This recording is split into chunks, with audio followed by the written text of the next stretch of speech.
मैं कंचना पुत्र आप सभी को मुंडा मैथ्स पर स्वागत करता हूं। चलिएगा हम लोग आज बिहार एसआई का एक और बढ़िया सा सेट उठा करके उसमें 10 क्वेश्चन बनाते हैं और यह काफी बढ़िया बढ़िया क्वेश्चन है पार्टनर साहब। और आप लोग यदि मेहनत करेंगे और मेरा साथ देंगे तब की बार पक्का पक्का डबल स्टार पार हो जाएगा। तो चलिएगा ध्यान से देखिए आपका स्क्रीन पर सबसे पहला क्वेश्चन है, काफी बढ़िया क्वेश्चन। आप लोग डरते हैं इस क्वेश्चन से। कह रहा है कि 25 आइटम की कीमत X आइटम बेचकर अर्जित की गई आय के बराबर है। तो X का मान ज्ञात करें यदि इस लेन देन में 25% का लाभ हुआ हो। तो आप बात माने या ना माने, अगर यह क्वेश्चन एग्जाम में आएंगे तो आप लोग पार्टनर साहब जल्दी नहीं बना पाएंगे जो आपको हम सिखाते हैं।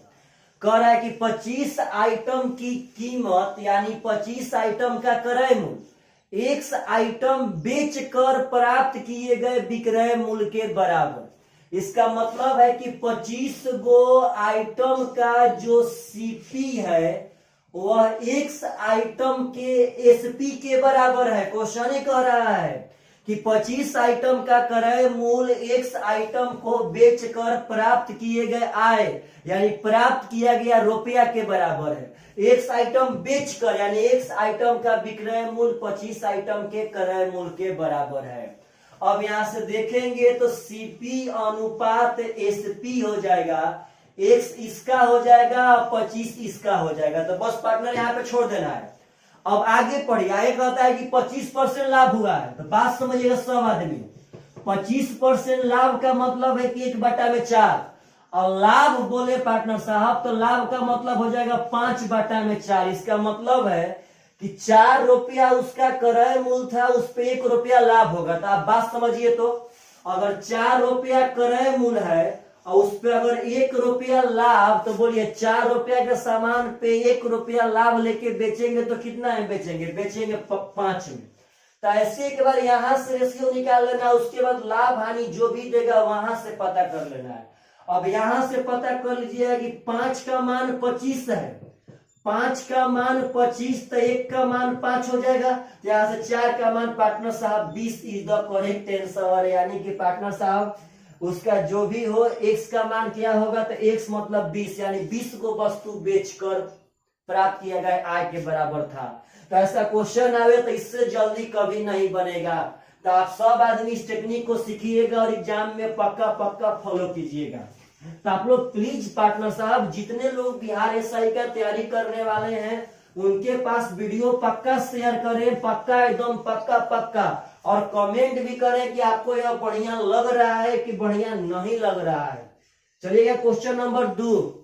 बहुत सुंदर क्वेश्चन है, बहुत सुंदर। कह रहा है क्वेश्चन कि एक व्यक्ति की वार्षिक आय 2 लाख रुपया से बढ़ी है। मतलब जितना वह पैसा कमाता था उससे 2 लाख रुपया अब ज्यादा कमाएगा।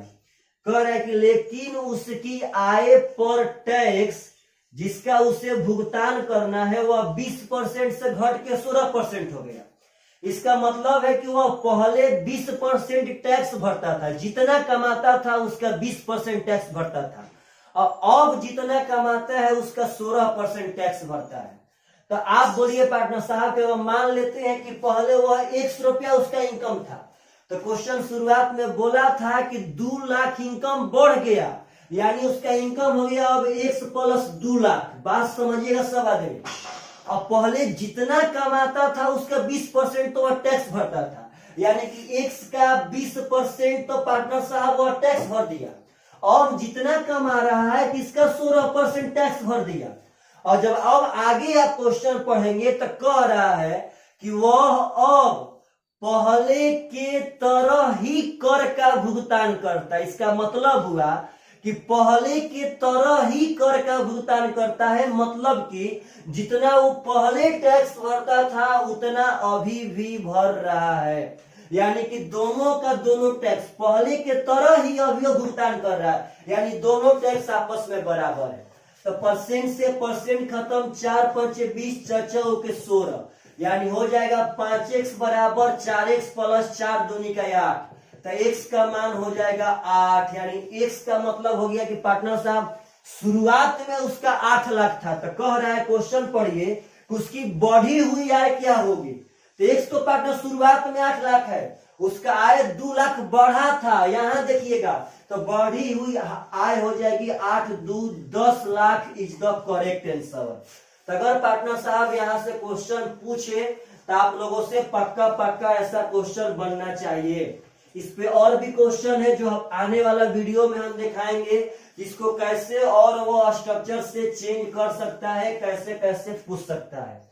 तो चलिएगा ध्यान से, क्वेश्चन नंबर 3 काफी खूबसूरत है, बढ़िया से कह रहा है कि 2 वर्षों में साधारण ब्याज से मूलधन 8% बढ़ जाता है, तो 10 लाख रुपया पर उसी दर से 2 वर्ष के लिए चक्रवृद्धि ब्याज क्या होगा। तो पहले बात समझिए, 2 साल में साधारण ब्याज से मूलधन 8% बढ़ गया। आपसे एक बात पूछते हैं कि मूलधन बढ़ने का तात्पर्य क्या है।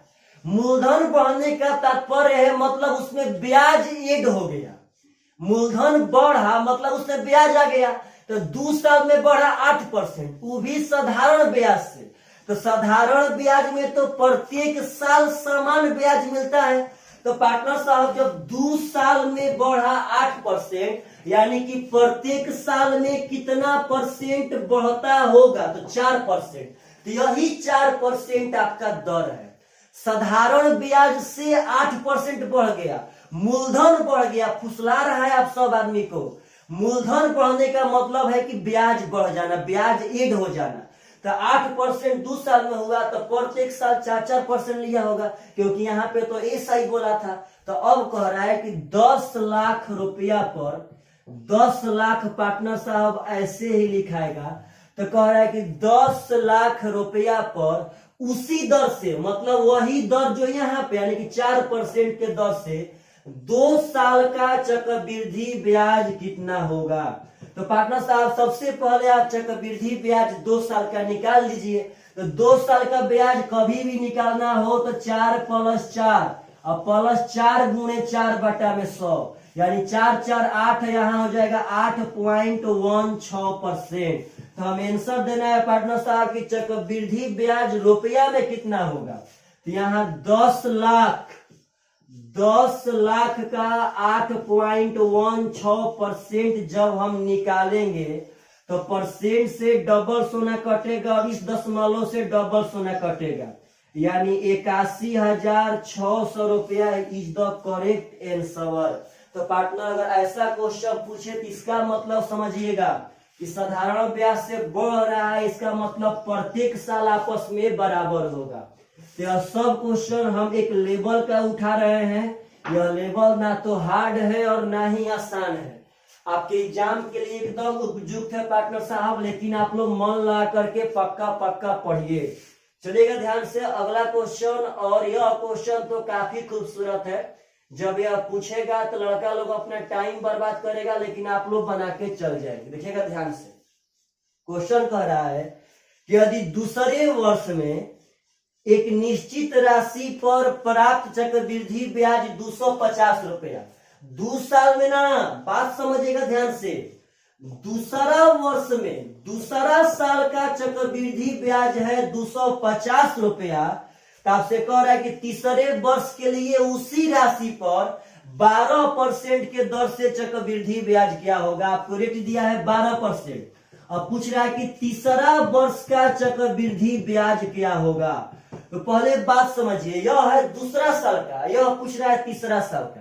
तो पार्टनर कुछ नहीं करना है, 12% का मतलब है 4×12 4 25 यानी 3/25। और इसका जब होल वैल्यू हम निकालेंगे तो होल वैल्यू हो जाएगा 28/25। पार्टनर साहब बढ़ के हो जाएगा 28/25। तो मेरा एक बात समझिएगा, यदि आपको दूसरा साल का चक्रवृद्धि ब्याज देवे और तीसरा साल का पूछे तो होल वैल्यू का एक बार सीधा गुणा, दूसरा से तीसरा मतलब एक बार सीधा गुणा कर देंगे। यदि आपको दूसरा साल का देवे और 5वां साल का पूछे तो बोलिए पार्टनर कई साल का डिफरेंस है, 3 साल का, तो होल वैल्यू का 3 बार सीधा गुणा कर देंगे। यदि आपको 5वां साल का देवे और 7वां साल का पूछे, 7वां साल का पार्टनर साहब, तो 5वां से 7वां यानी 2 साल, तो 2 साल होल वैल्यू का सीधा गुणा कर देंगे। यहाँ बात समझिए, आपको दूसरा का दिया है या तीसरा का पूछा है, तो पार्टनर दूसरा में बस एक बार सीधा गुणा 28/25 कर दीजिए। 25 दहा में 250, 28 दहा में 280 रुपया इधर करेक्ट आंसर। कुछ नहीं करना है, यहाँ पे लोग फानते रह जाएंगे और आप लोग आंसर दे करके निकल जाएंगे। हाँ, एक बात समझिएगा, अगर यही तीसरा का देता और दूसरा का पूछता, यहीं पे बता देते हैं, ऐसे हम CI पढ़ा दिए, आप मेरे प्ले लिस्ट में पार्टनर साहब देख सकते हैं। अगर तीसरा का देता और दूसरा का पूछता तो हम एक साल में उल्टा गुणा करते, उसका उल्टा 28/25 ना करके 25/28 ले करता। अगर उल्टा पूछेगा तो उल्टा करेंगे और सीधा पूछेगा तो सीधा करेंगे। तो ऐसा क्वेश्चन पूछे तो आप सब आदमी से पक्का पक्का एकदम बनना चाहिए। चलिएगा ध्यान से अगला क्वेश्चन, और यह क्वेश्चन भी काफी खूबसूरत है। और यह क्वेश्चन पार्टनर साहब हम उठाए हैं, देखिएगा ध्यान से, नंबर सिस्टम से। क्वेश्चन कह रहा है कि 8 पेंसिल, 5 कलम और 3 रबड़ का मूल्य है 111 रुपया। कह रहा है कि 8 पेंसिल प्लस 5 कलम प्लस 3 रबड़ का मूल्य है 111 रुपया। 8 पेंसिल, 5 कलम, 3 रबड़। आगे कह रहा है कि 9 पेंसिल, 6 कलम और 5 रबड़। 9 पेंसिल प्लस 6 कलम प्लस 5 रबड़। 9 पेंसिल, 6 कलम, 5 रबड़ का मूल्य कह रहा है कि 130 रुपया है। आगे कह रहा है कि 16 पेंसिल, 11 कलम, 3 रबड़। 16 पेंसिल प्लस 11 कलम प्लस 3 रबड़ का मूल्य आप लोगों से कह रहा है कि 221 रुपया है। तो आपसे क्वेश्चन पूछ रहा है कि 39 पेंसिल, 26 कलम और 13 रबड़ का मूल्य क्या होगा। देखिए मेरा बात समझिए सब मेरे भाई, इसका तो आंसर तभी दे सकते हैं जब P का मान और K का मान और R का मान मालूम रहेगा तब। लेकिन जब भी ऐसा क्वेश्चन पूछेगा तो उसमें कुछ ना कुछ आपको रास्ता देगा। जैसे कि इस क्वेश्चन के बारे में समझिए ध्यान से, हम करते हैं क्या कि तीनों को जोड़ते हैं। ऐसा बात ना कि जब ऐसा क्वेश्चन पूछेगा तो हमेशा जोड़वे करेंगे, अलग अलग भी पैटर्न हो सकता है, बशर्ते आपको दिमाग लगाना है। अगर तीनों को जोड़ेंगे तो 16, 9, 25, 25, 8, 33 P यहाँ पे हो जाएगा। 11, 6, 17, 17, 5, 22 K हो जाएगा। 5, 3, 8, 3, 11 R हो जाएगा बराबर 1, 1, 2, 2, 3, 5, 1, 6, 2, 1, 3, 1, 462। अब यहाँ ध्यान से देखेंगे तो 11 कॉमन है, यहाँ कर लेंगे 3P plus 2K plus R बराबर 462। 11 चौके 44, 11 दूनी का 42, यानी इतना का मान है 42। अब जब इसमें और उसमें तुलना करेंगे तो यहाँ पे 13 कॉमन है, तो यहाँ बच जाएगा 3P plus 2K plus R। अब पार्टनर उसी 3P plus 2K plus R का मान यहाँ 42 आ गया है। तो यहाँ 13 गुणे कर लेंगे 42, यानी 13 दूनी का 26, 13 चौका पार्टनर साहब 54, 13 दूनी का 26, 13 546 इज द करेक्ट आंसर। तो आशा करते हैं जब ऐसा सब भी क्वेश्चन आएगा तो आप लोग का दिमाग इतना फालतू तरीका सोचेगा। अगर आप लोग इतना फालतू तरीका नहीं सोचेंगे तो एग्जाम में नहीं बना पाएंगे इतना बड़े बड़े क्वेश्चन। पार्टनर साहब आप लोग हल करना सीखे हैं 2 समीकरण, और वही पार्टनर साहब 2 वाला बस x और y, यह 3 वाला समीकरण अब एग्जाम में आ रहा है जिसको आप लोग को सीखना पड़ेगा। तो चलिएगा ध्यान से अगला क्वेश्चन जो काफी खूबसूरत है। क्वेश्चन कह रहा है कि एक त्रिभुज जिसकी भुजा 6, 8, 10 है, तो उसका परिवृत्त का क्षेत्रफल बताइए। तो परिवृत्त का क्षेत्रफल तो मतलब वृत्त का क्षेत्रफल पाई r स्क्वायर। तो पार्टनर वृत्त का तो क्षेत्रफल तभी ना निकाल सकते हैं जब परिवृत्त का त्रिज्या मालूम रहेगा तब। तो पहले एक बात समझिए कि 6, 8, 10 देखने के बाद ही इस बात का मालूम चल जाना चाहिए कि यह समकोण त्रिभुज है। 10 का स्क्वायर 100 है और 36 और 64 100 है, समकोण त्रिभुज को फॉलो कर रहा है। तब आप सब आदमी को समकोण त्रिभुज में परिवृत्त का त्रिज्या मतलब ऐसा वृत्त जो इसके बाहर गुजर रहा है, इसका त्रिज्या का फॉर्मूला याद रहना चाहिए। तो समकोण त्रिभुज में परिवृत्त के त्रिज्या का फॉर्मूला होता है कोण का आधा। समकोण त्रिभुज में परिवृत्त का त्रिज्या कोण का आधा होता है पार्टनर। तो कोण है 10, 10 का आधा हो जाएगा 5।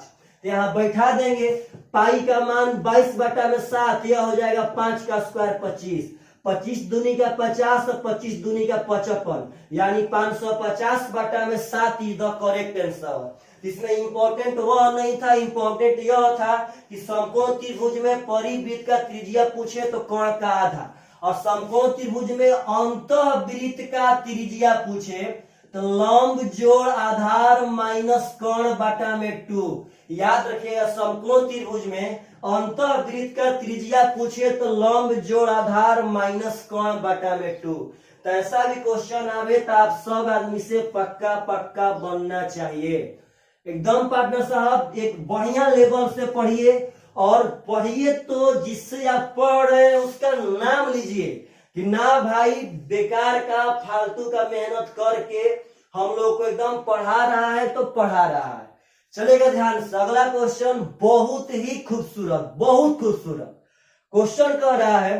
खूबसूरत तो आप लोग समझ रहे हैं ना, खूबसूरती का कुछ मजा ही अलग है। देखिएगा ध्यान से, कह रहा है कि प्रारंभिक बिंदु से, मतलब एक स्टार्टिंग पॉइंट से 7 मील की दूरी पर स्थित किसी स्थान के लिए एक प्रारंभिक बिंदु है, यहां से 7 मील दूरी पर, मतलब कि जो इसका पार्टनर साहब डिस्टेंस है वह 7 मील है।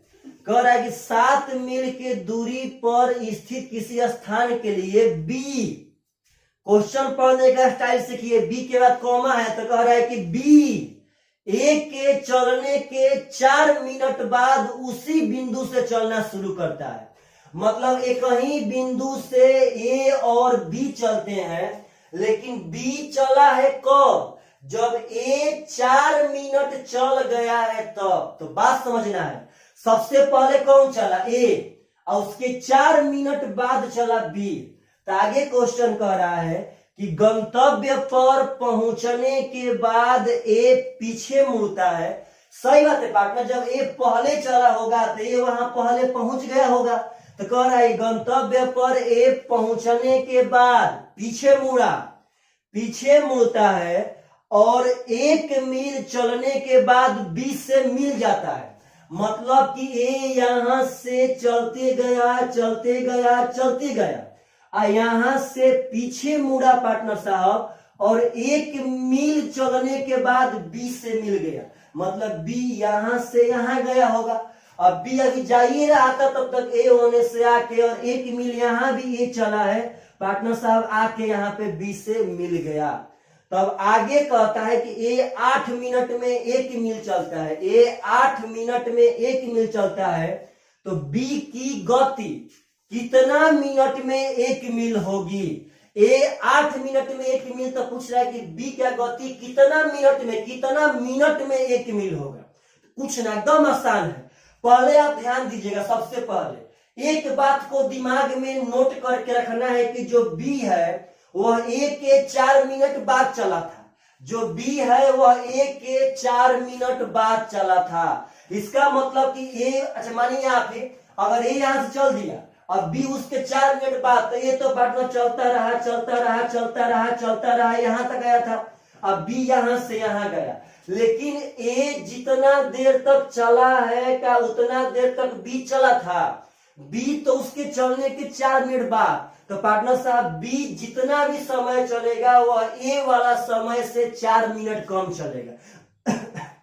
मानिए ए को छोड़ दिया गया, अब ए जा रहा है, तो हम अगर 4 मिनट बाद यहां से चले तो ए जितना देर तक चलेगा तो हम उससे 4 मिनट कम न चलेंगे। तो यहाँ पहले बात समझिए एकदम आराम से, ए यहां से उठ के यहां आया है, तो ए यहां से यहां तक 7 मील, ए यहां से यहां तक 7 मील, और 1 मील है 8 मील। ए यहां से यहां तक 7 मील और 1 मील ये वाला 8 मील, यानी ए चला है कितना मील पार्टनर साहब, तो 8 मील।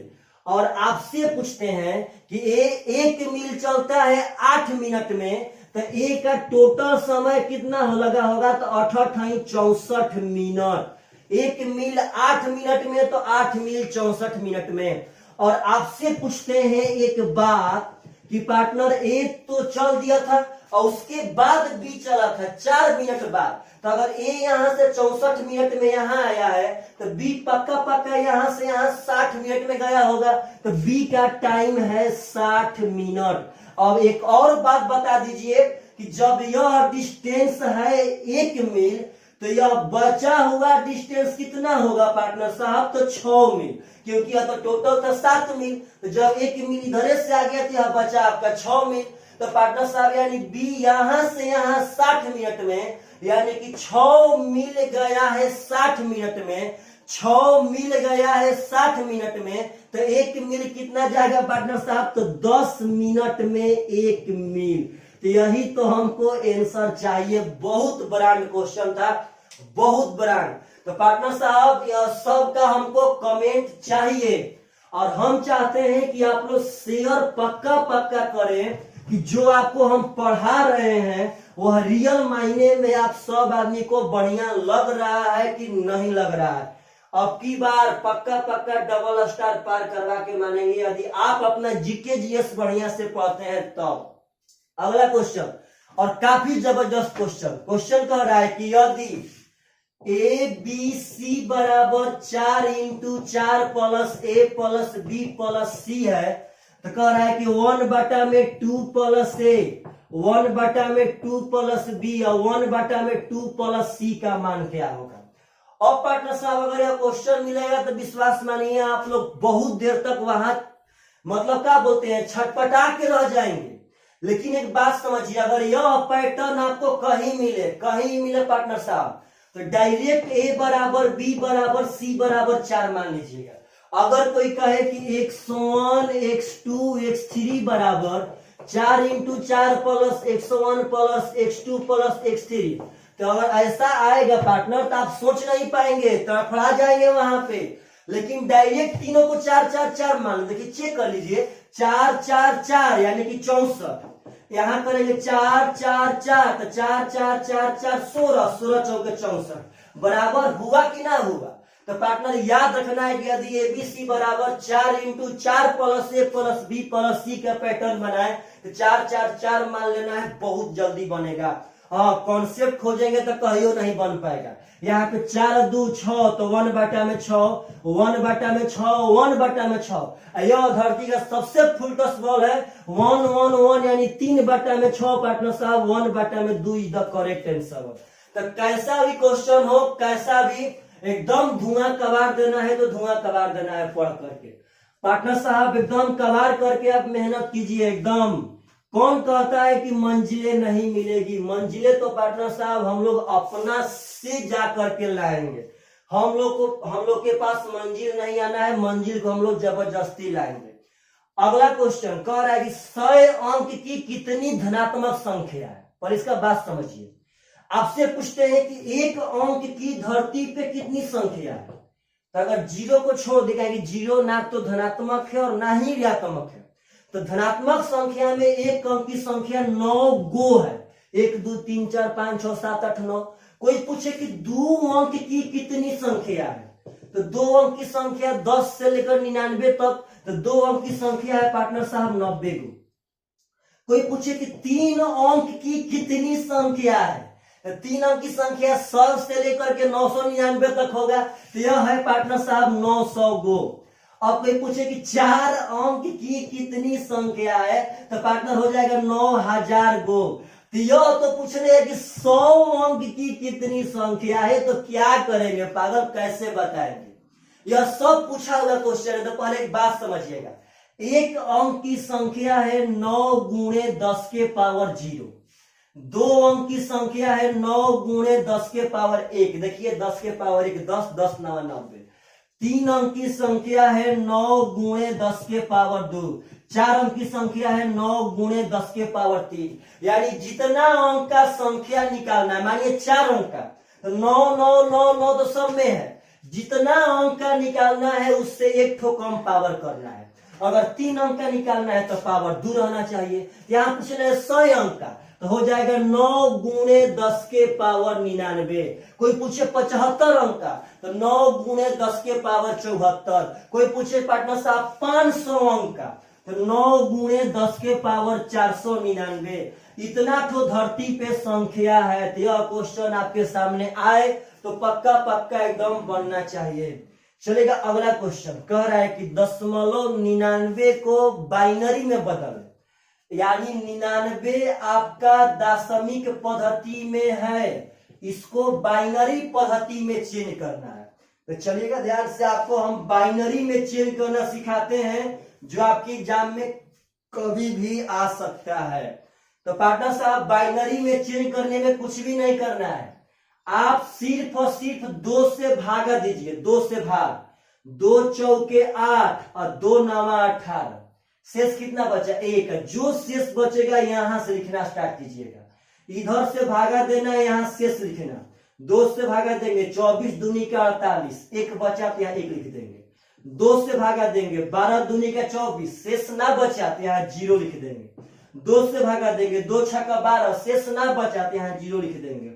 2 से 2 तिया 6, शेष ना बचा तो 0। 2 से 2 एकम 2, यानी 1 बचा तो यहाँ 1। बस इस ओर से 2 से भागा देंगे और इस ओर से पार्टनर साहब लिखते जाएंगे। और बाइनरी का सबसे खास बात है, याद रखिएगा कि बाइनरी का आंसर नीचे से ऊपर में आता है। नीचे से ऊपर, बाइनरी का आंसर नीचे से ऊपर। तो पहले यह वाला बात लिखेंगे 1 1, नीचे से 1 1 0 0 और तब जाकर के 1 1। तो पार्टनर यह तो दोनों ओर से लिखने में सेम था, लेकिन याद रखना है कि नीचे से ऊपर आंसर मारना है। तो प्लीज पार्टनर साहब जाते जाते कमेंट करके जाइए कि आपको यह सब क्वेश्चन कैसा लगा। चलिए बाय बाय, टेक केयर।